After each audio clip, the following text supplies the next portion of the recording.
Estamos en un momento de tanta flexibilidad, en donde ya no leemos, en donde estamos ya buscando todo el alimento digerido por otros, pues tiene una consecuencia en el pensamiento crítico. Cuando digo esto es, ¿qué pasa con la escuela, con una generación cada día menos crítica?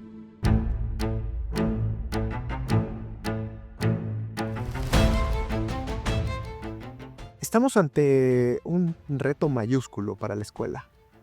Eh, ¿Por qué? Primero, porque un modelo tan rígido, un modelo tan estricto, ajeno a las dinámicas nuevas tecnológicas y de rapidez que están buscando los alumnos.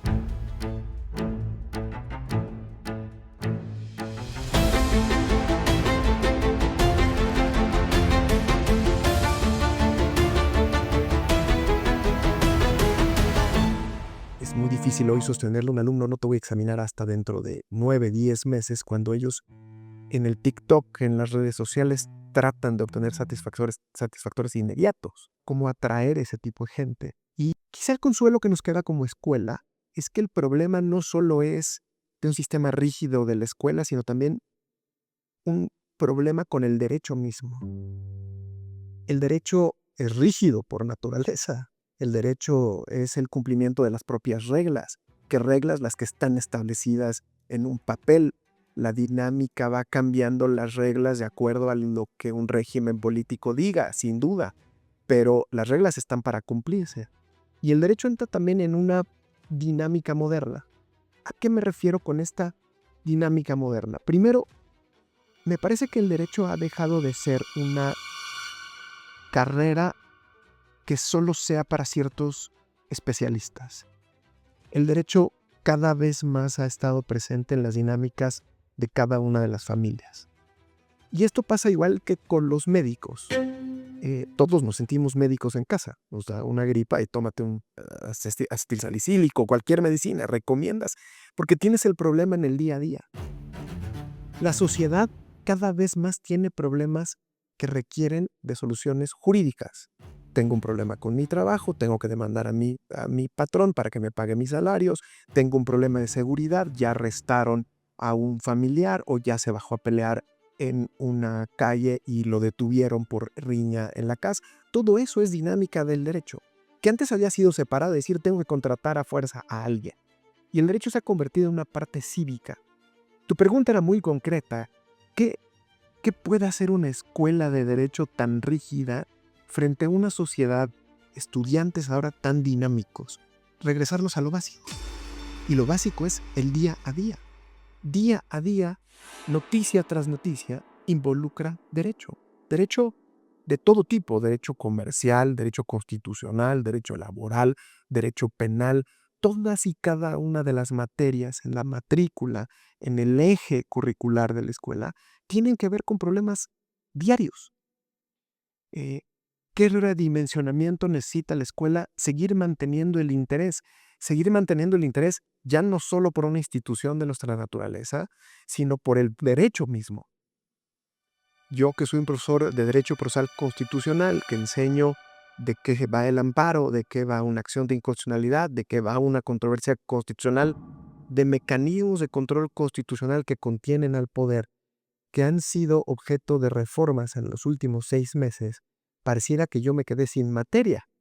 Pareciera que pues yo ya no tengo nada que enseñar porque el amparo está controlado hoy por un régimen político determinado, porque la acción de inconstitucionalidad ya desapareció. Y eso es falso. Y es falso porque el amparo cada vez más está presente. Voy a poner un ejemplo un poquito más claro.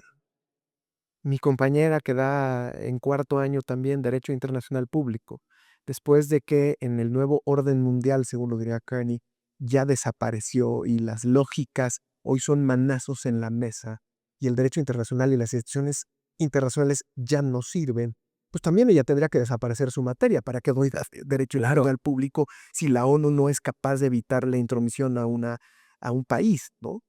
No, el redimensionamiento de cada una de las reglas no implica su desaparición. Necesitas pensar afuera de la caja para ver cómo jalas. Es adaptarnos. Yo recuerdo cuando ingreso a la licenciatura y nos dicen, ¿qué es el Estado? Y bueno, el espectro te lleva desde lo más liberal hasta lo más radical dentro de la izquierda y hay un sinfín de definiciones, que ese es uno de los grandes problemas de las ciencias sociales, ¿no? Lo polivalente de muchas definiciones, pero una de ellas era Estado, ¿no? Entidad jurídica integrada por territorio, población, gobierno y soberanía. Si hoy frenamos, hay estados que ya estaban constituidos y no tenían como tal un territorio, y hablábamos de Israel, ¿sí? Y si hablamos de soberanía, hoy, en pleno siglo XXI, cuando vemos esta intromisión, cuando vemos todos estos elementos, también se pondría en duda la palabra soberanía. ¿Qué quiero decir con esto? Que al final, así como el derecho, nos dices, es dinámico y está en el día a día, también el poder es dinámico y nos exige irnos adaptando y sobre todo también ir a una velocidad para poder entender los fenómenos y no que nos sobrepase. Porque yo creo que gran parte de lo que ustedes hacen al formarse como abogados en ese día a día y bajo el formato que tiene la escuela es anticiparse un poco al fenómeno y no que el fenómeno te llegue y que estés con los libros que tienen 10, 20, 30, 40 años guiando o dirigiendo los planes de estudio en México, que hay que ser sincero, y lo platicábamos ahorita antes de entrar en escena, que el famoso García Máinez, ¿no? Que todo el mundo lo cita, pero ya tal vez como una referencia, pero ya los planes se tienen que ir actualizando porque la realidad es dinámica. Y creo que eso es una de las grandes valías de la escuela, porque no se trata de identificar nuevos textos o no. Se trata primero de identificar a quién quiero egresar. Y mi perfil de egreso tiene que estar centrado en un abogado que sepa moverse rápidamente, que sepa reaccionar frente al reto. Regreso a la primera intervención, las famosas habilidades blandas, los soft skills. Esas habilidades blandas en donde la escuela le pone un gran énfasis es lo que te permite crear un tipo de abogado. Ese es el cascarón. Lo que le metes adentro, que son los contenidos y los textos, que también tienen que ser dinámicos, eh, va a variar. Yo no haría depender a la escuela de un texto, ¿no? Es decir, es una escuela que enseña a García Máinez, o es una escuela que enseña a Carlos Santiago Lino, o es una escuela que enseña a Tena Ramírez, o es una escuela que enseña a Roberto Gargarella, hablando de teoría del derecho y hablando de derecho constitucional. Es una escuela que le da la capacidad al alumno de discernir sobre lo que dice uno y otro autor, de identificar que el autor está posicionado en una época determinada y que su idea fue de gran influencia en ese momento, pero que hoy a lo mejor no es tan sólida. La escuela tiene una gran crítica, por ejemplo. La escuela tiene 2 años de enseñanza de derecho romano y ha sido muy criticada porque dicen, pues es que el derecho romano, pues ya de qué me sirve aprenderme latinajos, repetir fórmulas. Es que no se trata de eso. Se trata de entender un contexto de reacción de un tipo de abogados que se generaron en un momento determinado. Además, el derecho romano enseñado por hoy litigantes, grandes litigantes o grandes funcionarios públicos que traen el derecho romano a la realidad. Claro. Haz y comparan y encuentra los puntos de conexión del derecho en aquel entonces a lo que pasa hoy en día.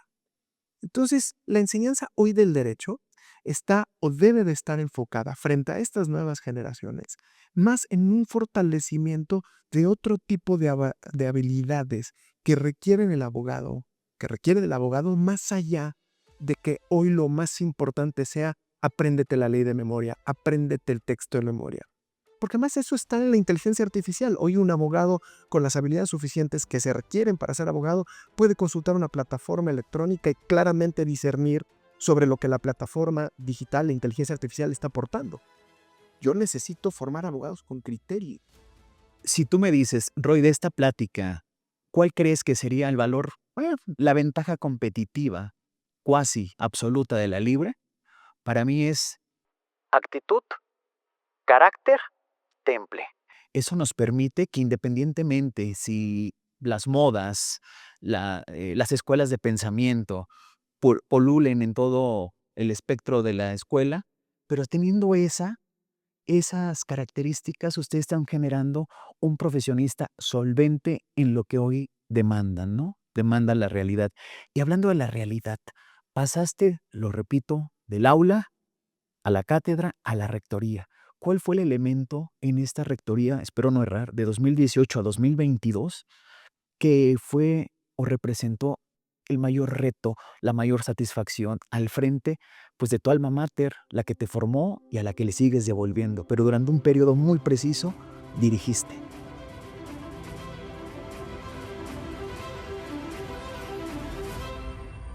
Yo como egresado de la Escuela Libre de Derecho y frente a esta comparación de las 3 características que tú identificaste, actitud, temple, moverte en una sociedad que exigía ciertos reclamos, a mí me tocó durante 2018-2022 enfrentar 2 grandes problemas. Los 2 graves, no voy a poner uno frente al otro. Uno fue natural y rápido, otro fue un proceso sociológico que se fue gestando y que había que atender. El primero de ellos, la pandemia. Recibir la pandemia en una escuela tan tradicional, en una escuela tan rígida, en una escuela que la tecnología no era algo que le importara.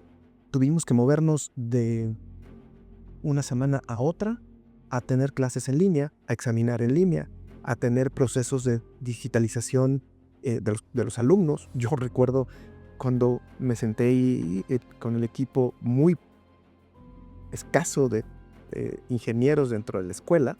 No teníamos, de hecho, era un ingeniero el que estaba nada más.